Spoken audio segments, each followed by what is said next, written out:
Most simply, the editor's role is to take the footage that's been shot for a film or a television show and put it together to create the story.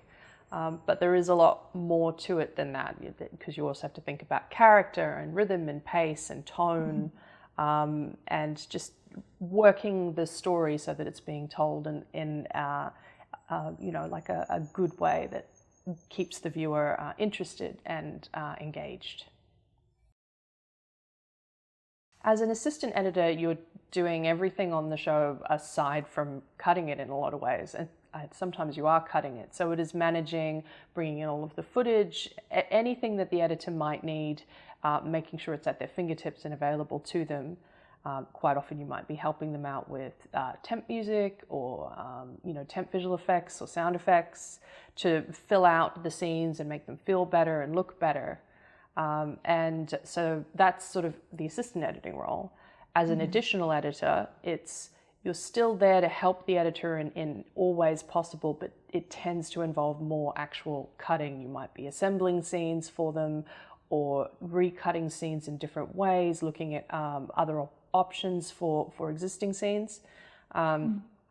So an additional editor is another editor on the show, but you tend to be working under the main editor and taking your lead from them. It's difficult to make the jump from assistant to editor. You do need to make the decision that I'm not going to take any more assisting work. I am only going to take editing work. And it can be very difficult to have people take you seriously as an editor when you don't have a lot of editing credits, or you have additional editing credits or associate editing credits, which they look at and go, well, I'm not really sure what that means. Does that mean that what work in this film is your work based on that? So for me, it was a decision. I made a decision that I was going to stop assisting and start cutting and only take editing roles. And I didn't work for 6 months. But then when I got the first job, it led to the second job, which led to the next job. So sometimes you just have to stick it out. Editors usually come on around the point where they start shooting. You might get a little bit of prep, but not very often. But it's key to have the editor on at the point where you start to shoot, because then you're able to start pulling the material together as it's being shot and seeing the way it fits, and you can identify any problems straight away.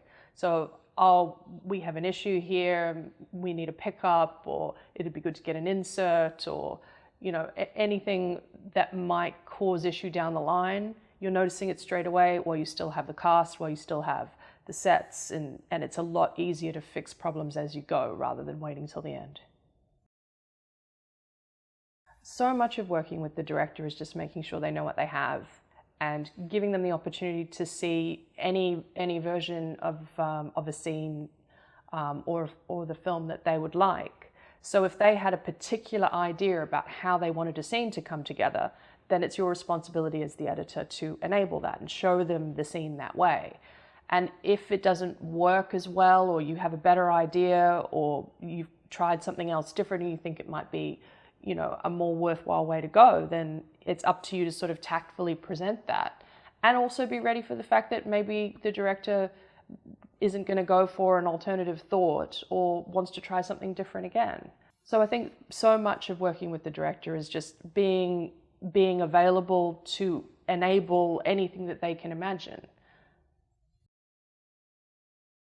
When I'm watching dailies, I like to take note of my first response to the performances and to the footage. If there's something that makes me laugh or there's something that moves me emotionally, I try and remember that, because that was my initial reaction, because you can only have a first reaction once. And then I keep that in mind when I'm watching dailies, so that when I come back to put the scene together, then I might build a whole scene around a certain moment or a certain piece of footage because it was something that really affected me when I was watching dailies.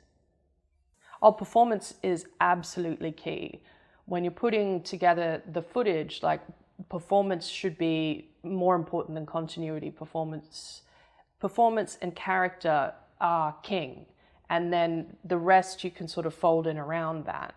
But I feel like you want to make so much of the film rests on the performance of the characters and your connection to them, So try and use the stuff that engages the most as a first priority. And then if that means you have to kind of wiggle other footage around to make it all fit together, then so be it.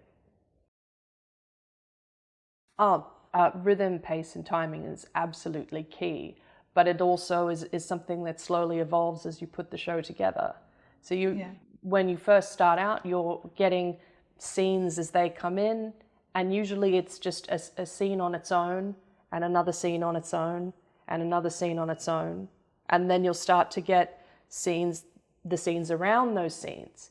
And so the first time you put a scene together, it's like, this is what works for it as, you know, just a tiny piece, its own little,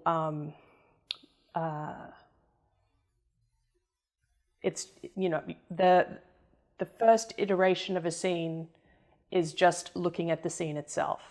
And then when you start to fit the other scenes around it, then you're going to go in and adjust and change. Oh, well, this scene starts in a certain way and it finishes in a certain way. That means when I go to the next scene, I want to change the beginning to make them fit together better. Yeah. And then once you've actually collated all of the scenes and you have a full episode or a full film, then you watch it and go, okay, where is it lagging? Where does it feel like it's rushed? Where is there information missing, or do I feel like this information isn't landing, or this is getting repetitive and we're telling the same story too many times? And then it's about picking through and concentrating on making sure you're telling the story, but also character is so important. And is it tonally correct?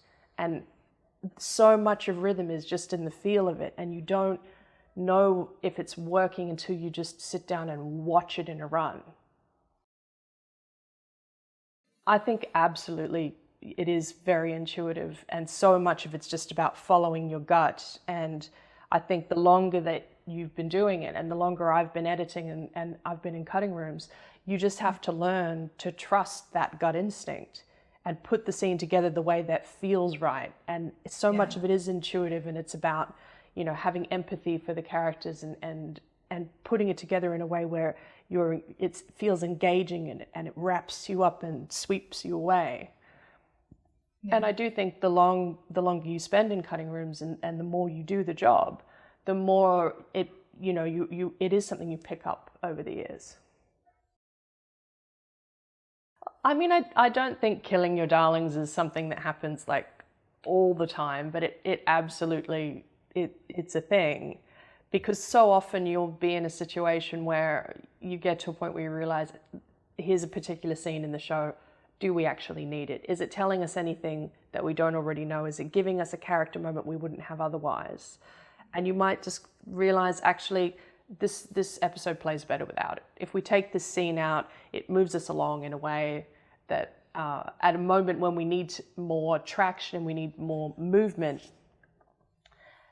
But if that's a scene that took a really long time to shoot, or it's visually very beautiful, or there's some form of attachment to it that the directors or the producers have, it can be a hard sell. And at the end of the day, it really does come down to show it in, show it out, make sure that it can be viewed in a way where, you know, you understand this is how it flows if we take it away, and this is how it flows if we keep it in. And it has to be their decision. They have, and yes, you can help guide them, but if they really do want it in there, usually a director will see that it works better without it. And it might be a bit, the thing that you can always fall back on is the deleted scenes. It's like, it's okay, we'll put it in the deleted scenes. It's not gone forever, it will be seen. It just won't be in the movie. Oh, absolutely. Absolutely, a film can be saved in the cutting room. You can take a film that was a bit mediocre and turn it into something great. You could take a film that was going to be terrible and unwatchable and turn it into, you know, a watchable film. You might not be able to turn it into an amazing masterpiece, but there's so much you can do in the cutting room to improve a film, to really make it better. to find the solutions that make a film better if a film is in trouble. Like it can be like a complete rethink. It might be tell the story in a different order, or focus on a different character, or change the tone of it. I feel like I'm very lucky that I've never worked on a show where we had to really reinvent it in the cutting room. But there is no end to what you can achieve in situations like where you have to come up with a creative solution in the cutting room to make something work. And I've been in situations where, we've had a scene that's been problematic, and they're looking at having to reshoot that scene. But it's like, well, is there any way we can recut the scene to give us the information we want and remove the parts that aren't working? And if we can pull that off and save having to reshoot the scene, then, that's gold. And I've done that. And it's a really great thing to be able to, feather in your cap to say, okay, well, we were able to make it work and we didn't have to go back and do an expensive reshoot. Absolutely. When you're working in television series, because you have different directors and you have different editors as well across the series, cohesion is important. So on the shooting side, they'll have tone meetings and talk about the feel of the show. Usually the first episode is very important. And so if you're on a show as an editor who isn't cutting the first episode, you should definitely watch the first episode, see if there's any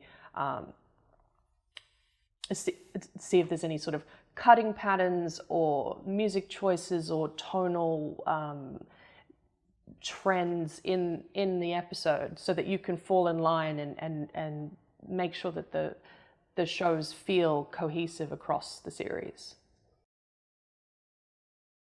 Editors will work very closely with the directors and the producers in the creative side, but the other constant collaborators that we're always in touch with are the sound department, the music department, and the visual effects department. Visual effects even more so these days, since it's become so key in how we tell stories and how we make films using visual effects, whether it's CG or comping in backgrounds, or the invisible visual effects of making things period accurate. I remember on Snowpiercer, quite often, if I knew that we were going to have to cut to an exterior of the train, and all the exteriors of the train were visual effects shots, I would go in and see Jeff, the visual effects supervisor, and be like, hey, what's this shot going to look like? What's it going to do? And then he could explain to me what they had envisioned for it, and that might affect how long I'd allow for the shot, what shots I might want to have around it, or how I'd begin or end a scene that was going to be following or leading up to that shot. So the communication that you have with the visual effects guys should be there from the beginning, and so often, like, they're just brilliant. When you have a good visual effects department, it makes such a difference. I think being able to be diplomatic and tactful as an editor is always a plus. It's absolutely a feather you should have in your cap as an editor, just knowing how to manage situations and manage people's expectations. I wouldn't say that there's been too many situations where you've had someone storm into the cutting room and be like, why didn't you use this shot, or why am I on the cutting room floor? If anything, it might be situations where you've had to take out a scene or recut something in a different way. I think most of the time when creative decisions are being made that involve taking things out, it tends to be further down the line. So a lot of the time, I think, those sorts of decisions probably aren't coming to light when you're still in constant contact with the people that they affect. If anything, it's more having the tact and the diplomacy is usually down to making sure that you're keeping the departments who you're constantly in contact with informed of what's going on, so that they know what state the cut is in. Are you about to make a bunch of changes? Maybe you should let the music department and the sound department know, hold off on doing, your next round of changes and updates because we're on the verge of giving you a new version of the cut. So I'd say organizationally, the being tactful and the diplomacy of making sure that people are aware of what's going on with the edits. And of course, you're going to get in situations where you might end up with the director and the producers having different ideas about how they see a scene playing out, and they might want to take it in different directions. And that's, as an editor, all you can do in those situations is make sure that they have the ability to look at those different versions, and then they can discuss and figure out what the best one is. So I feel like as an editor, your responsibility is to, do those versions, but do them in a way that people can look at them and assess them and decide what the best way forward is. Oh, you definitely want a lot of patience, because you're going to go back over and over and over the same material many, many times, and you need to be ready to watch the same scenes over and over. So there is a lot of patience involved in that, but also attention to detail as well, because the tiniest subtle differences between takes and shots can have such a different impact when you're watching something. I think editors need to have good rhythm, as well as the patience and the attention to detail, and a bit of tact and empathy, because when you're delving into scenes where it's about relating to the characters and feeling for the characters, then I think a sense of being able to empathize and pick up, well, how would you feel in that situation? And how would you respond in that situation? So that you can put together something that is engaging for the audience. Editing is definitely an artistic craft, because it's about storytelling, and it's about how do we put the images together in the way that's going to tell the story the best and make you feel for the characters. There is absolutely a technical aspect to it, because these days, in order to work in a cutting room and put those pieces together, it generally tends to be on computers. So you need to understand how the software works and how to actually work the software. But it's technical know-how in support of artistic vision. So I would say definitely editing it's an art, but there is a technical aspect to being able to perform that art. And the beauty of being an editor is that you generally have wonderful assistant editors working with you who can handle the very technical side. And then as long as you know how to run the Avid, you're usually pretty sorted. Advances in technology have made editing so much faster, and the process is so much quicker. You can have your dailies hours after they finish shooting them, and you can immediately start putting them together. And that can raise, expectations that you can sort of just slam a scene together really quickly, and absolutely you can. And that is a very useful tool if it's like, we just want to see the scene really quickly and make sure that it's working, make sure we're not missing anything. But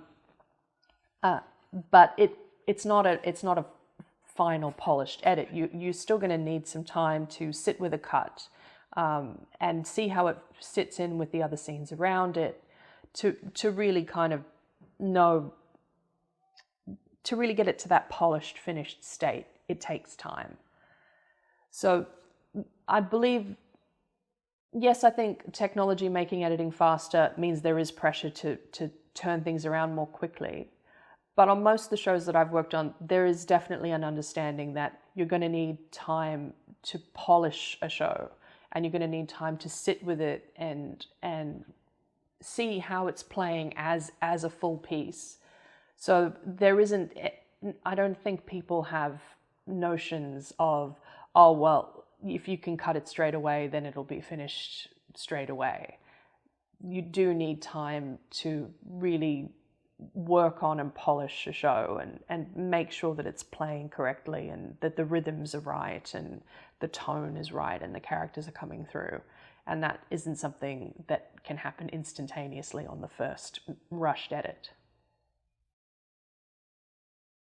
I think the way that directors shoot now and the way directors direct now has definitely changed because technology has made shooting lots of footage a lot cheaper and a lot easier.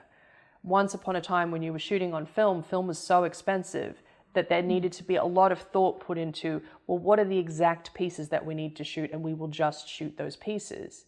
But now shooting digitally, there doesn't need to be as much constraint. You can run an extra camera, you can keep the cameras rolling between resets. So you end up with a lot more footage to work with.